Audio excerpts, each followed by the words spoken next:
Galit na galit ang mga bangagan mga kababayan nung sinabi ni dating Pangulong Duterte na itong si Ngagva ay papunta na sa diktadura.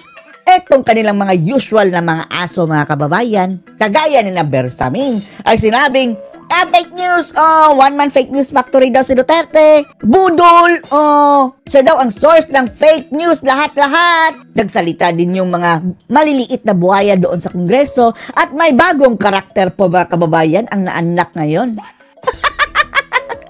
Isang anti-Duterte mga kababayan na dating vlogger, nagtinuhang undersecretary mga kababayan ng PCO na taga-ABS-CBN. Naitago na lang natin sa pangalang Claire Castro.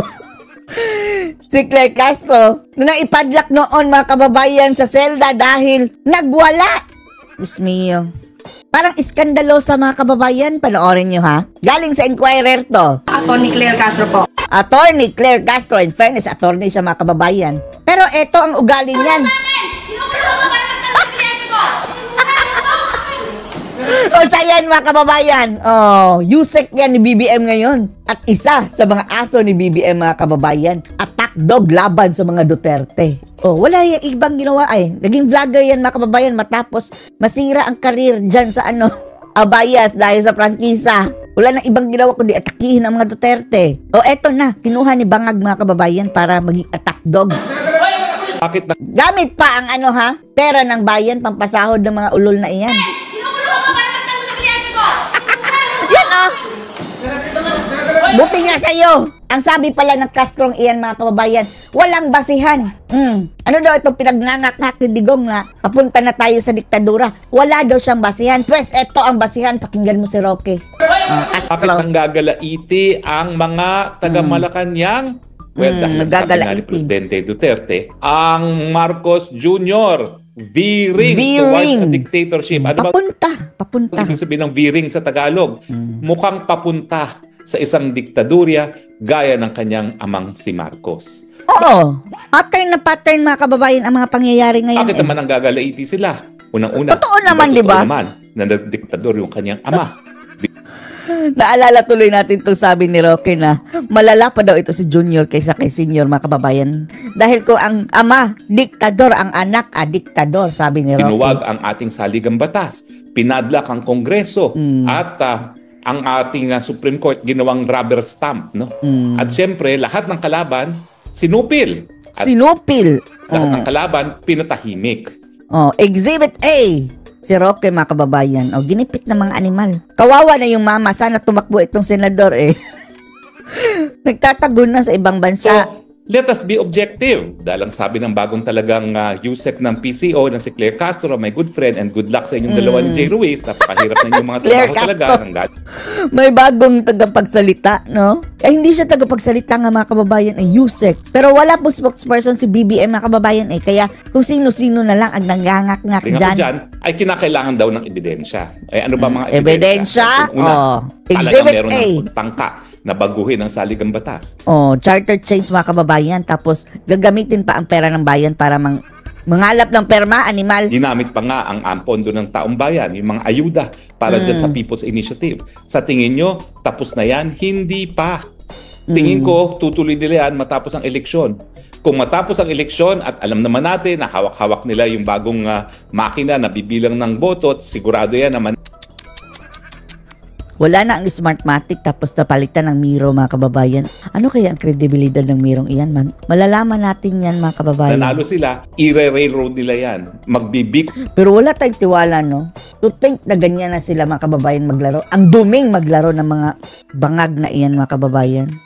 Kawawa ang Pilipinas. Full express sila dyan para sa charter change. Nasimulan na yan at alam nilang kanilang strategiya. Dinadaya na nga sa survey. Garapalan mga kababayan na inaangat si Abalos. Diyos mio. Sinong maniniwala dyan? Paano pa kayo sa eleksyon? Gagamitin nila ang pera ng taong bayan. So, meron talagang kaparehas na ginawa ng Marcos Sr. Pattern na pattern. Senior. Marami pa iba. Marami sinusupil ba niya mga kritiko? Nasaan ba ako ngayon? Naka-exile. Ano ba ginagawa nila sa akin? kinontempt sa Kongreso, sinasampahan ng mga tanim kaso sa Tanim-kaso. piskalya. Tapos yung si Ka Eric noon na nagtanong lang na, mayroon ka bang 1.8 billion na travel expenses? Tambaluslos o kinontempt mga kababayan, nagurgur ang kanilang paborito nating programang Laban Kasama ang Bayan. At hinahabol Napatahimik. ng BIR. Alam nyo ba, ganyan-ganyan ang ginawa nila nung panahon ng martial law. At ang dami kong kabag-anak na ganyan ang ginawa nila. Talagang hindi lang criminal case, meron pang BIR at talagang kinumpis ka ang mga ari-arian.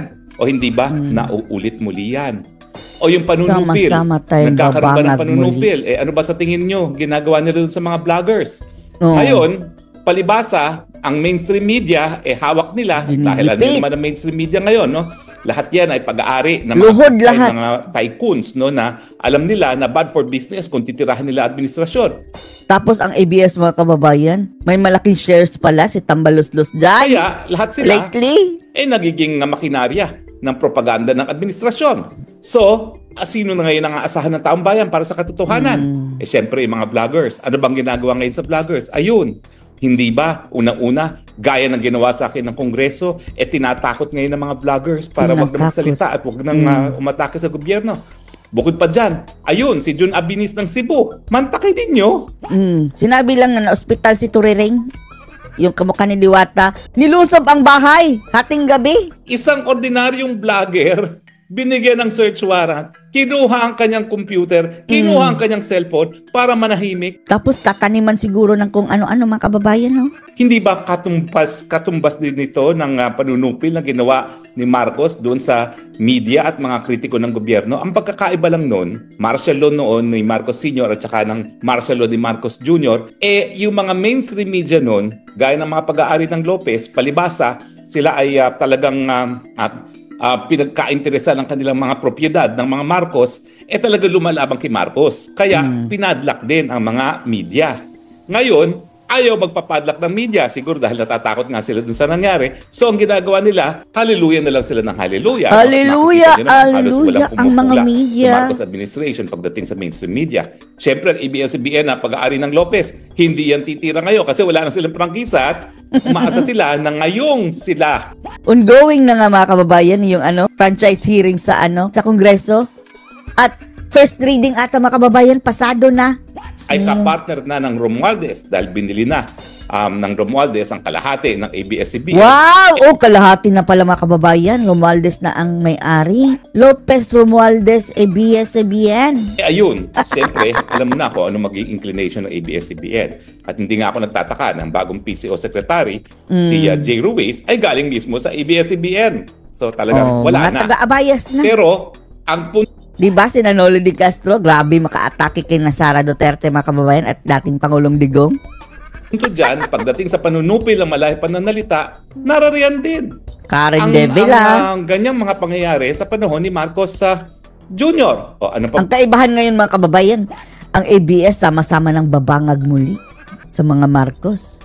Well, ang hukuman, ang pinagdadasal ko, independyente pa rin. Pero, ang problema, independyente o hindi, ang daming hamon ngayon sa lipunan, medyo hindi natin nadidinig ang boses ng Korte Suprema. Bagamat dalawang kaso na ang inaksyonan ng Korte Suprema, yung kaso sa PhilHealth, at ako ay nagpapasalamat naman sa Korte Suprema dahil ako nagsulong ng batas na yan ng Universal Healthcare kung saan nag-issue sila ng temporary restraining order doon sa paglipat ng mga pondo, pero apektado lang ng TRO yung hindi pa nalilipat, yung nailipat, wala na magagawa doon, Sayang. Pangalawa, didinigin yung tinatawag na vice scam, yung mga fill in the blanks na appropriation. So sa tingin ko naman, siguro may pag-asa tayo sa hudikatura.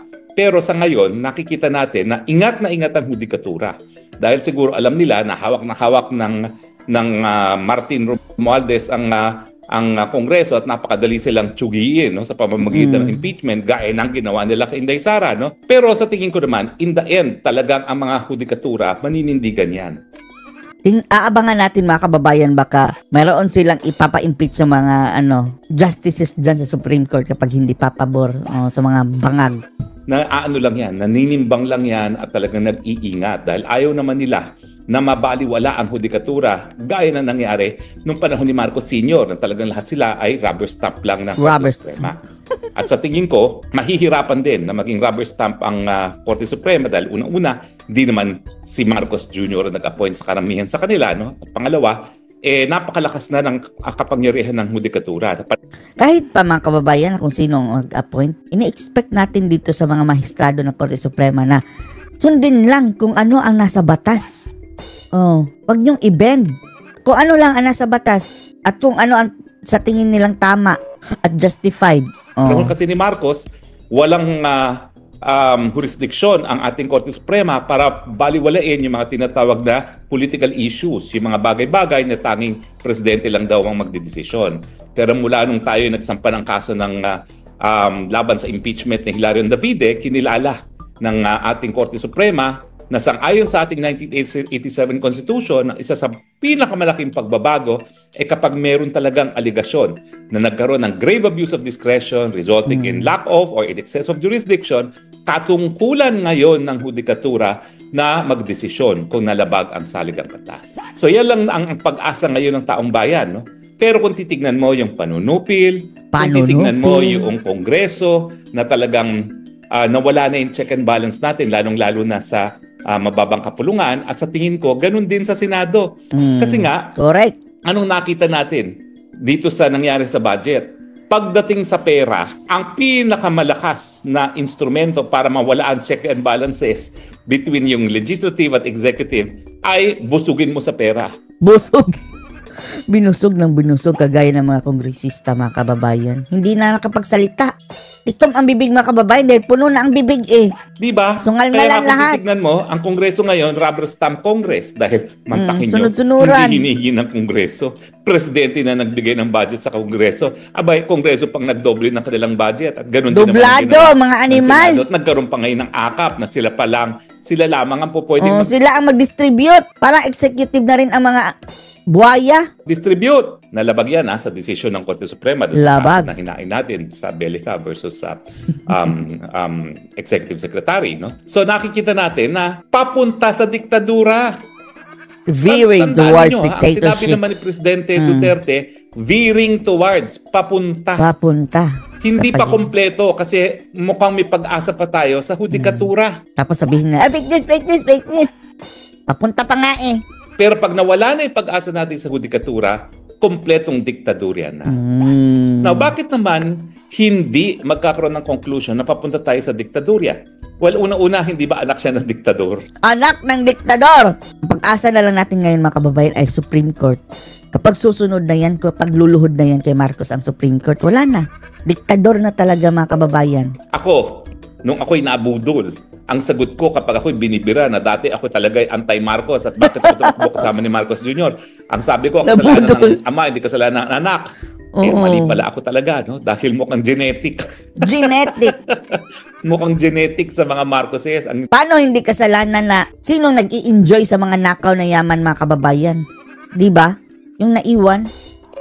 Talagang pagkapit sa kapangyarihan by all means, no? So, meron kasaysayan Bakit mo sisisihin ang dating Presidente Marcos? Bakit? Mali ba yung sinasabi ni Presidente Duterte na talagang diktador yung ama ni Marcos Jr.? Nasa Guinness Book of World Records pa siya O isa pa palang basahan para hambingan. Yung korupsyon. Hindi ba lantaran muli ang korupsyon? Listen, mas malala pa nga siguro ngayon, mga kababayan Dahil nung panahon ni Marcos Sr., mga kababayan, medyo angat pa yung Pilipinas noon. Ngayon, lalong korupsyon na labag sa graft and corruption, kundi korupsyon na ginagawa nilang institutionalized, parang mas matindi pa ngayon kasi ngayon, legal yung korupsyon na nangyayari pagdating sa pangtao ng budget ng Pilipinas. Dinaan sa mga kababayan, legal. Ang korupsyon pag nanakaw. Ngayon, ang korupsyon, gagamitin nila ang Kongreso para makuha nila yung kaba ng taong bayan. Tapos ang mga ulol, mga kababayan, yung benta-benta ng gito. Nag-trade din kami Trading, mga kababayan. Diyos mio. Dahil mataas ang presyo. Ungas! Gold reserve yan, hindi yan pan-trading. Ay, nako. Kapag pera pinag-uusapan, mga kababayan, kating-kati ang mga kamay ng mga animal ng mga bangag na yun. At yan nga ang nangyari sa 2025 budget. So mas malala dahil ito institutional corruption. Tinanggap na natin na kabahagi ng sistema ang korupsyon. Kaya nga, talagang kabahagi na ng buhay ng Pilipino ngayon ang korupsyon. Hindi lang sa pantao ng budget ha, doon sa budget ng DPWH. At mabuti na lang, pinaalala sa atin ng Panginoon sa Kultura na mga kababayan ng mga buhayang iyan. Kaya nga, nababansagan silang mga buhaya mga kababayan dahil kurakot, papadaanin dyan sa pondo, proyekto, mayroong malaking cut. pamamagitan ng mga bagyo at mga baha. Pati mga sakuna mga kababayan pinagkikitaan. Kaya nga kapag mayroong sakuna, bidang-bida ang mga politicians. Na 5,500 projects, flood control projects na wala naman nangyari. Napunta lang sa bulsa ng kani-kanino. Hindi ba isa na naman yang similarity? Correct. So, tama si Presidente Duterte. Hindi pa, kasi nandyan pa ang hudikatura. Pero pag nawala ng Veering hudikatura, towards. Hindi siguro naiintindihan ng meaning ng veering towards. na complete dictatorship na ang mangyayari dito kay Marcos. Jr. Kapag ang Supreme Court na ang susunod mga kababayan, Now, luluhod kay mangyayari ba Marcos. yan?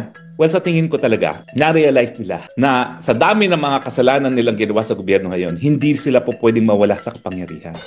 Kaya nga ngayon, pinupulbos ang Inday Sara Duterte na talaga namang pinupusuan ng bayan na mag-take over sa 2028. Ang layo pa nga, sinimulan ng demolition job. Hindi lang naman ngayong taon yan eh. Nung isang taon pa, sinimulan na nila. Yung second year na mga kababayan, no, 2023, inumpisahan na nilang sirain si Sara. At yan nga ay kabahagi ng kanilang script na dahil ang dami na nilang ginagawang kasalanan ngayon, kinakailangan huwag na silang matanggal muli sa kapangyarihan. Kaya nga sa tingin ko, itutuloy at itutuloy ang charter change na yan. Dahil masyado pang bata yung Sandro Marcos para maging presidente.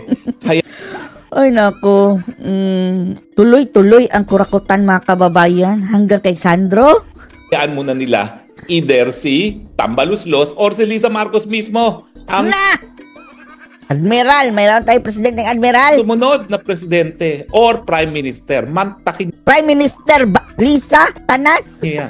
Itagaan nyo sa bato yan. Hindi nila ititigil yan. Hindi nila ititigil yan. Sila ay bumubuelta lamang at itutuloy at itutuloy yan.